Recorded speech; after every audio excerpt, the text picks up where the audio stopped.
আমরা এসেছি বর্তমানে লিচু বাগান দেখতে।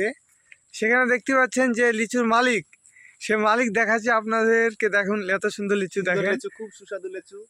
এবং এই লিচু যদি খেতে চান তাহলে আমাদের কোথায় আসতে হবে? বালুমাটি। বালুমাটি ঠিক আছে।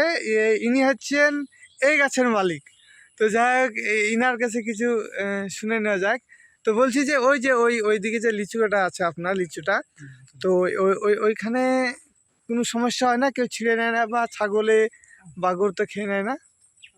দেখেন, আমাদের বালুমাটি গ্রামে লিচুটা প্রায় কম বেশি সবার ঘরে আছে ম্যাক্সিমাম। যার ঘরে, যার বাড়িতে নেই, মানে যার গাছ নেই, তারও হয়তো 5-5টা পেয়ে যায়। সেই কারণে ছিঁড়ার কোনো প্রশ্ন আমাদের হয় না, কেন আসে না। কারণ বাড়িতে না পেলে ছিঁড়বে, কিন্তু ইনশাল্লাহ এটা প্রত্যেকের ঘরে যায়।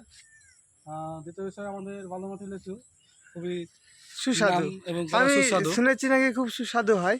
অনেক তো সুস্বাদু। মনে হচ্ছে যে এটা এখন কি পুরো পেকেছে? মানে এখনো পুরো তৈরি হয়নি, মালটা এখনো কিছু টাইম লাগবে। টাইম লাগবে, তাই তো? কারণ আমাদের প্রাকৃতিক ভাবে তৈরি হচ্ছে।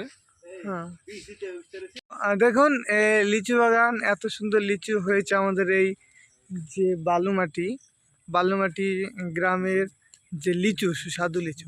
কিন্তু শুধু লিচুই দেখতে পাবেন না, গাছের ওপর অনেক কিছু জিনিস দেখতে পাবেন। এখন আমাদের বিগত সরকার ছিল তৃণমূল, তো তৃণমূলের পতাকাও আপনি এখন দেখতে পাবেন সে আমাদের গাছের উপর।